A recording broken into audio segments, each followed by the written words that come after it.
Project 1, Letterhead Design. Stage 1, Setting up the workspace. You want to work in whatever space you are most comfortable with. So we've already learned about collapsing and expanding panels and saving workspaces with specific panels in different locations. Use whatever is going to be the most comfortable setup for you. We're going to define a new layout file. The article that we're going to put together is requiring printing that runs off the edge of the paper, so we're going to have to set up a bleed. You should remember from working in Photoshop and Illustrator that most printers need at least a 1/8 inch bleed that's outside the cut line so that we don't end up with white edges. If you're designing for a printer that can only run like letter size paper, you have to allow enough margin for the printer to hold the paper, so you can't design with bleeds that go past that, but you can make a smaller size paper and have a gripper margin as well as a bleed. The most basic process in designing a layout is creating a new InDesign file. There are a lot of options in the new document dialog box. The first thing you need to have done is downloaded the zipped files and expanded the GC market file into your WIP folder. You can then set that to the side because we're going to begin by creating a new document. We're going to go to File. I'm going to bypass this stuff and just go to File, New, and New Document, which is going to bring up this dialog box. We're going to look for a print item,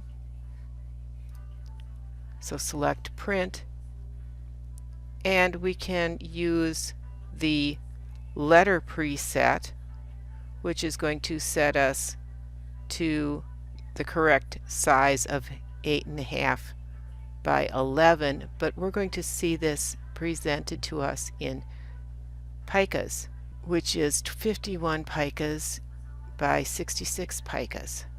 We can choose different options from this menu, so we can support picas, points, inches, millimeters, centimeters, ciceros, agates, and pixels. We're going to choose inches. It's a little more comfortable for us to work that way. For the name of our file, we're going to call it GCM Letterhead.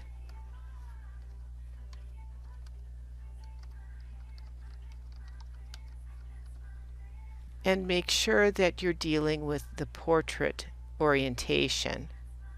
We're only going to need one page for this setup, and leave the start number at 1 as well. We aren't dealing with facing pages, so we don't need to worry about that option. We're also not going to create the primary text frame, and we want to expand the margin section. We want to make sure that the chain is not selected. We want to break that chain so that we can select to the top margin and type in 2 inches there. We're going to change the bottom margin to 1 3/4 inch. Oh, let's go.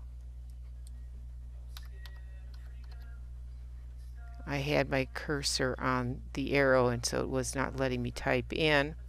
The left field, we have inside and outside. So because we're dealing with one page, we want to have the inside is our left and the right field is also going to be 0.75. Then proceed to the bleed and slug. We're going to set that bleed to 1/8 of an inch, and we want to have those fields chained so that all of the sides are going to have the 1/8 inch bleed. The slug should be set to 0. What a slug area is, I believe we've covered that before, is an area where you can type notes in and it will not be printed. It will be outside the print and bleed area. You can then preview this if you would like, or you can simply click Create. You should remember from other applications that the red line that goes around the page is where your bleed will run.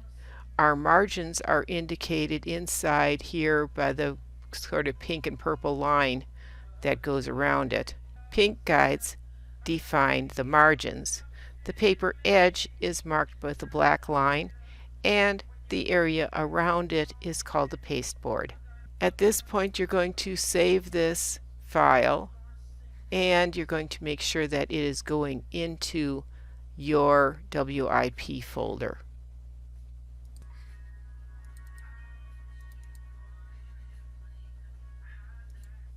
Next, we're going to be creating ruler guides.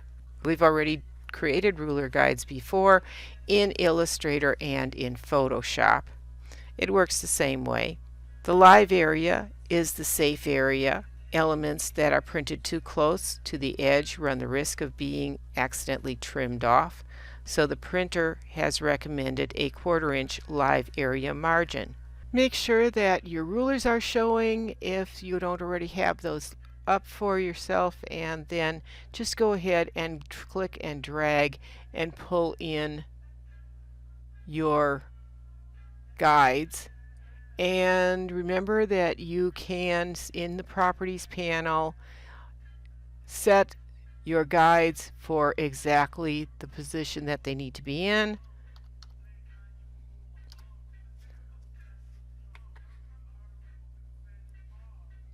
Zoom in close as you can, but if you don't get them exact, just go ahead and set that correctly.